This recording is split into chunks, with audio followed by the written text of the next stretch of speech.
Hello lovelies, welcome back to my channel. It is a Tuesday, so that means that we're putting on some makeup and diving into a bit of a deep topic.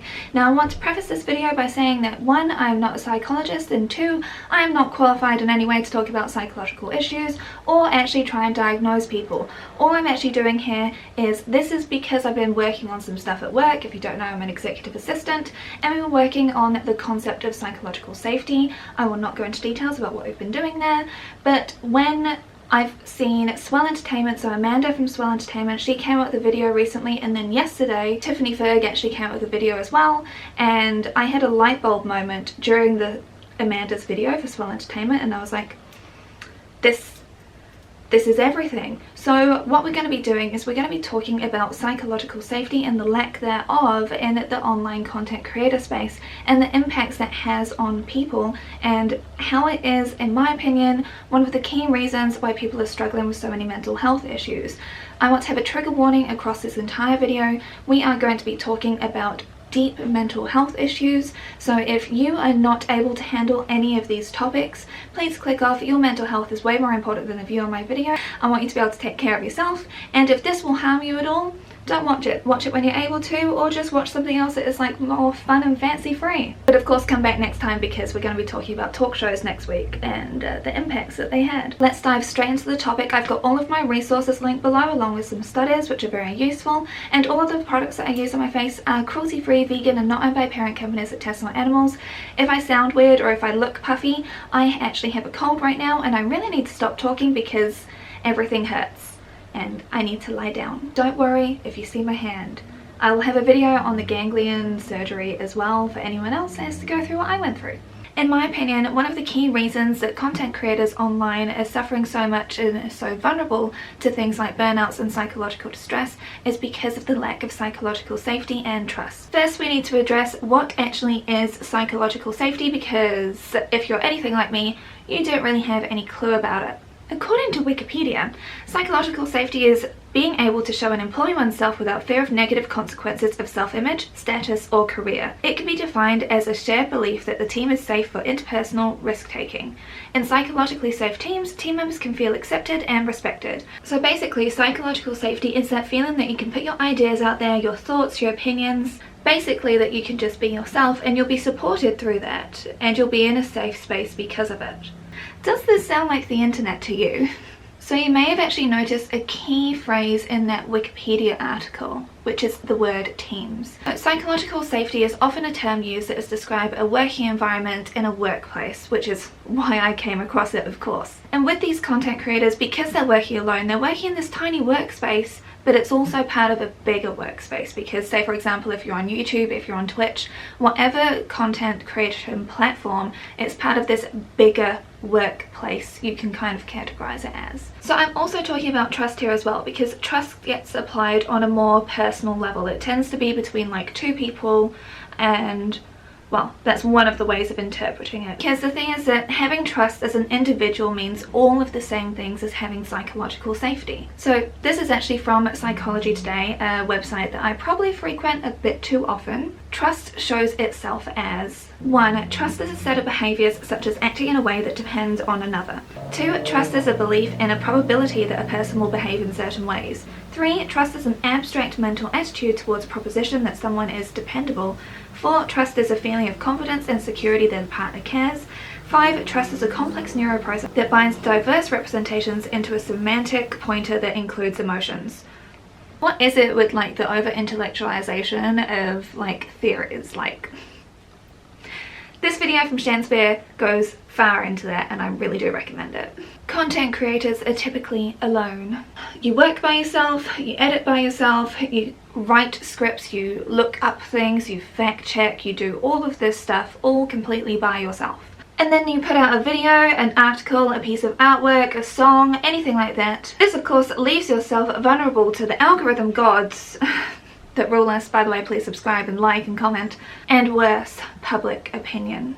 Now here I actually want to quickly highlight Tiffany Ferg's latest video, which is why I'm actually making this video right now, even though I've filmed this week's video. I'll just push that one across because, so with Tiffany Ferg's latest video, if you're here then you're probably already watching her, but I'll also still link her channel down below because like she's been such an inspiration for years. Rather than me actually like stepping on her toes, I want you to go check it out because it's around the fear of irrelevancy and how YouTube careers and content creator careers online basically are like this volatile space where you just don't know where it's going to end, and the uncertainty that brings and those very legitimate emotions that brings about as well. So as a content creator you may actually have a few others that you can rely on. So whether that is like your partner that is helping you to make videos, like think Simply Nailogical and Sophia Nygaard, or if you have colleagues, like think about Danny, Curtis and Drew, and now also Jarvis Johnson I've noticed has been linking in with Danny, and I'm here for it because I've loved like Jarvis's content for ages. And then you've got the very cute historical costume community, so like Carolina,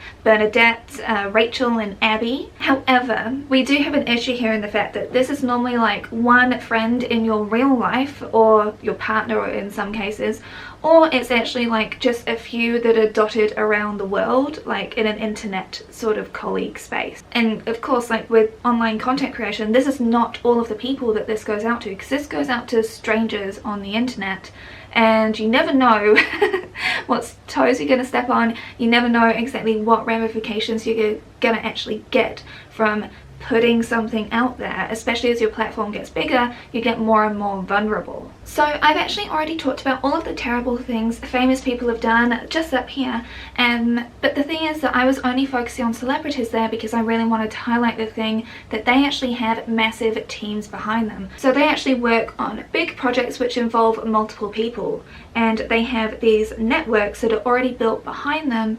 So actually taking them down is incredibly hard because you've got so many people that will vouch for you. Even people that we thought could never get uncancelled have been, I don't know, set free from jail if you're Bill Cosby. But Britney is still not free of her conservatorship. Side issue, sorry. So whilst these big figureheads that kind of are in the celebrity space, they can get shamed and vilified or whatever, they still have like this guard of protection around them because they've got such inbuilt connectivity. Like if you've worked on movies together, if you've done TV shows, albums, all this other stuff, if you've done all of that stuff, you have a number of other people that have this connection with you, and it's very, very hard for them to be like let go effectively or cancelled, whatever phrase you want to use. Talked about in that video, I actually do not believe that cancelling works or that it actually happens, because we still have people like Shane Dawson and Jeffree Star that are still existing. I know that I followed them for like was it 2 years, and I severely regret that.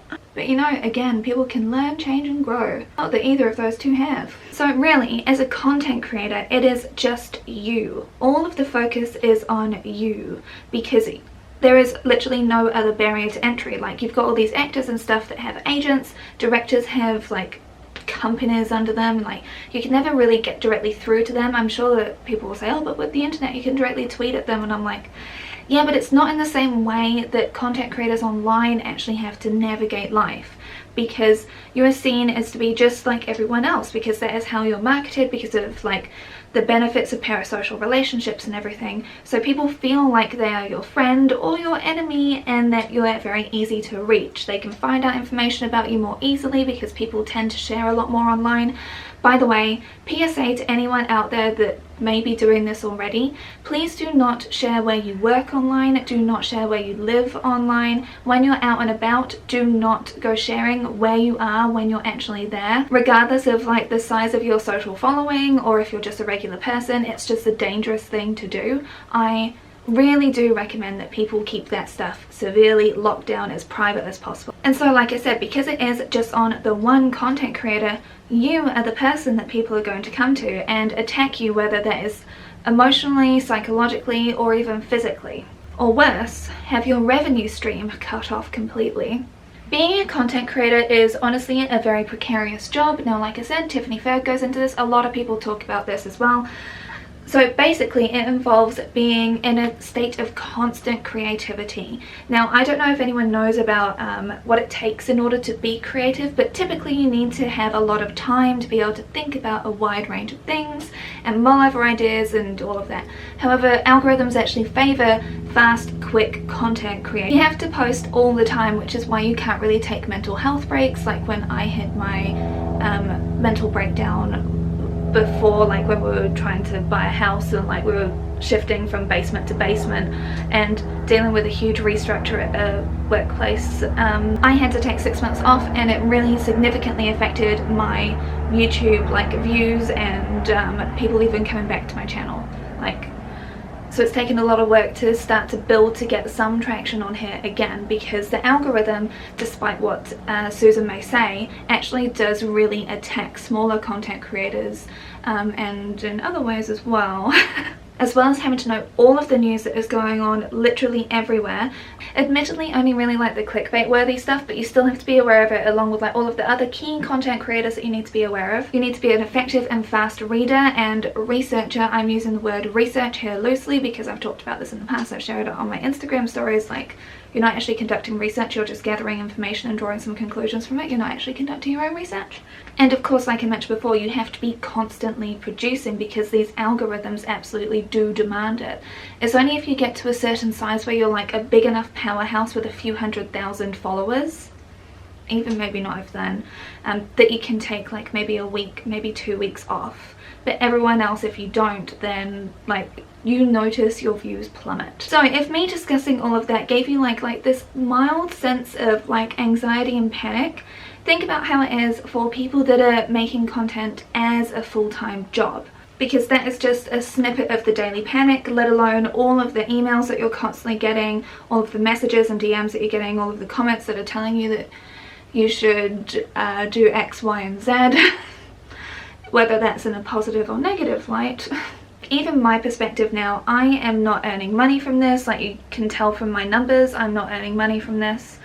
So my livelihood doesn't depend on this. But for people whose livelihoods do depend on YouTube or whatever platform they're on actually like promoting them and people coming back to their content, it does matter, because like I said before, you can get stalked with or without being famous. You can have negative impacts regardless of like how many followers you have. And do not get me started on people like, oh well, you asked for it because you put yourself out there. I'm sorry, this is a side issue, but children do not say that they want to be on the internet because they cannot consent to it, but people still follow and stalk them, and they gather a lot, and I mean a lot, of creepy information on them.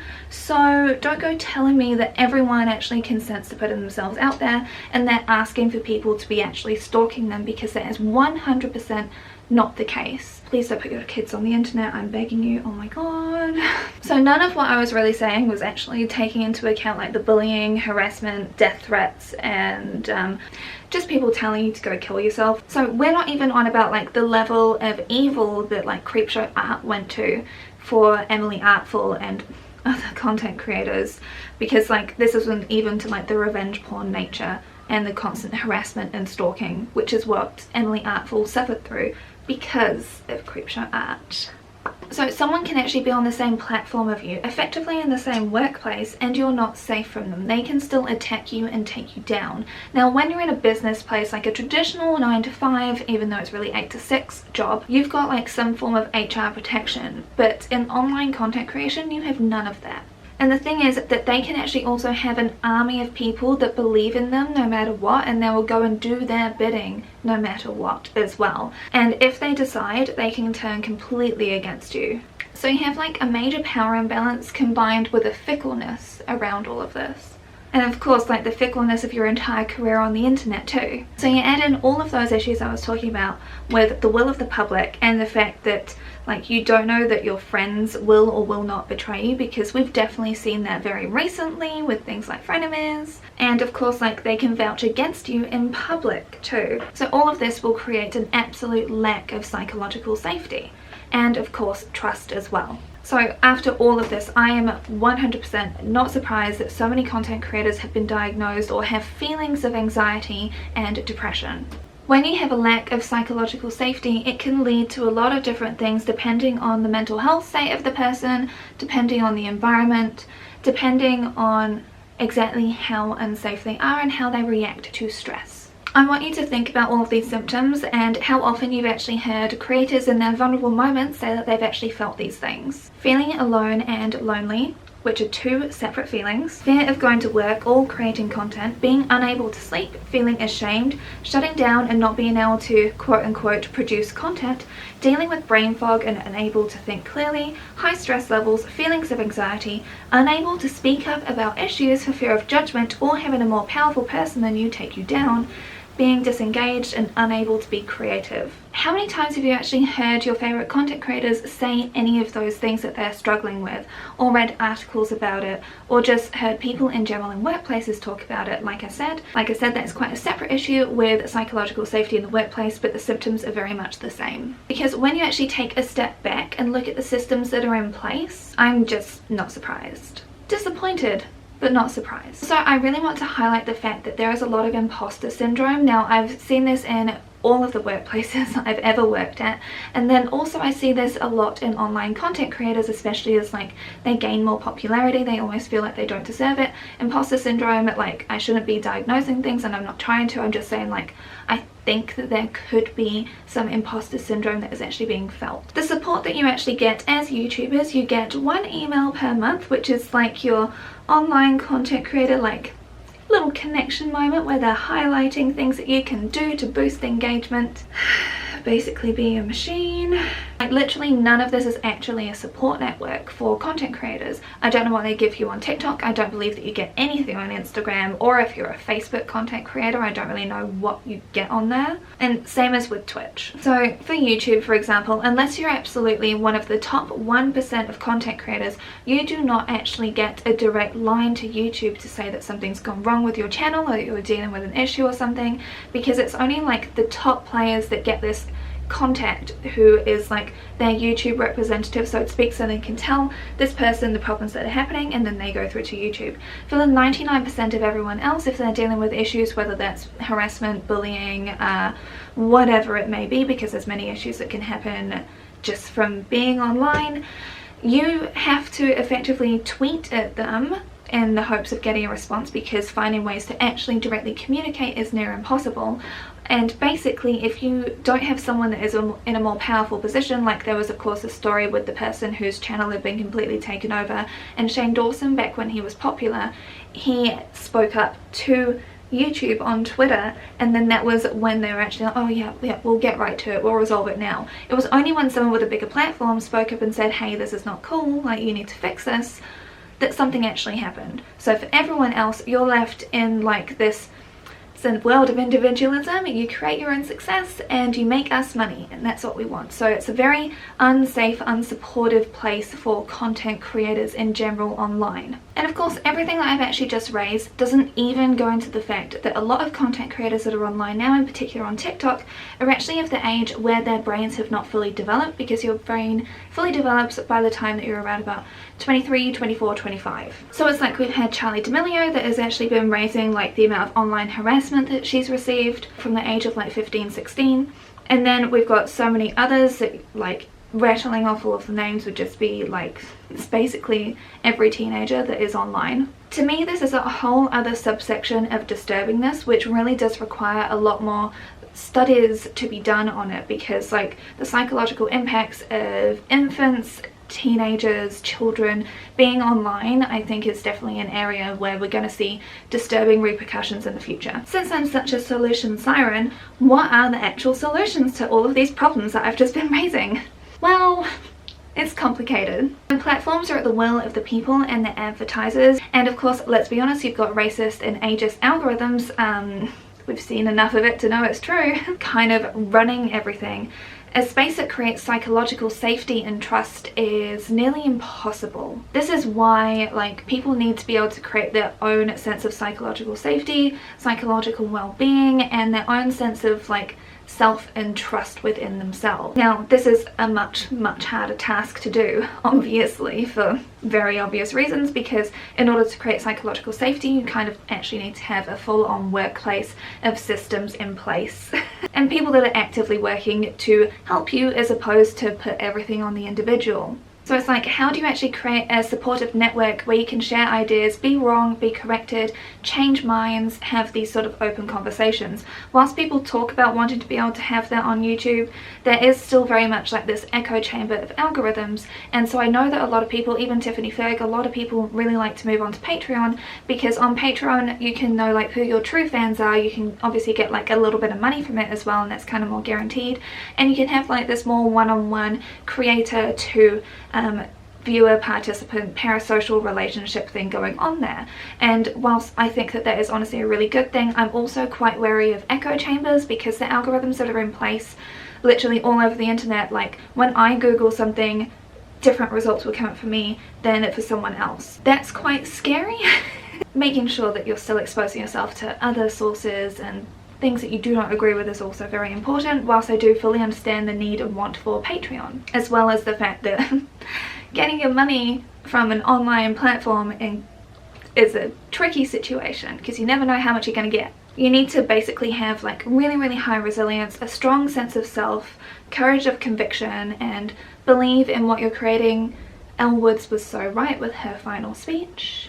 But also, like, you need to be able to be willing to change, learn and grow as well, and be corrected. And it's like, no one's an expert on literally everything. I think that a lot of things can kind of come back to the fact that it's like, oh, but I spent such a long time on this video. It's like, yeah, you can still get stuff wrong. Like, I got some of the dates wrong in my Priscilla video.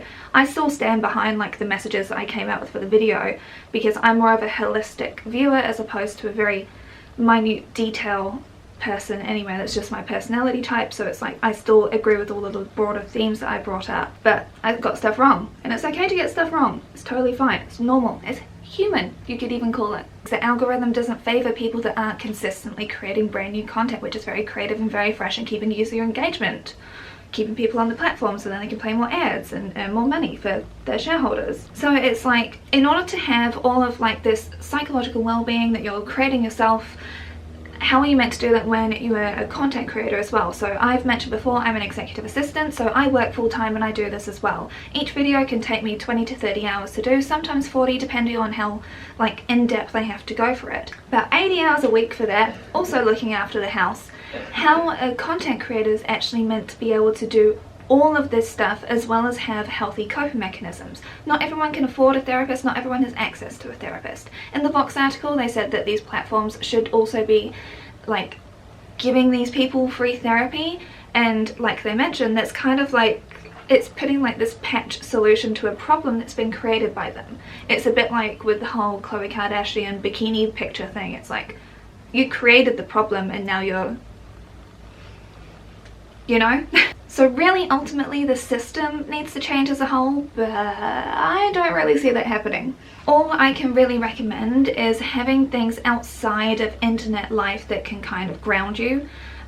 Whether that is through charity work, or whether it's through reading, it's through something where you get fulfillment, as opposed to having to rely on numbers to give you that fulfillment. Like my view on YouTube, like I said, I've been doing this for a few years now and I'm still not making money from it, but I get my fulfillment from the people that appreciate the content that I make, from those meaningful comments and connections that you actually get from people learning something new, or finding out something that I hadn't realized before, or just having like that strong connection. I personally get like my fulfillment from that, as opposed to the views on it, despite the fact that the creator studio thing lets you know how well or how badly you're doing all the time with whatever video you've just come out with. But it is quite nice to get the confetti though, isn't it? Like what Tiffany mentions, like what so many other content creators mention, if the current platform where you're earning money from goes out of favor, or it just collapses, because those sorts of things can happen. I don't really know if it will with YouTube necessarily, but I do feel like we've all felt since like 2016 it's definitely gone more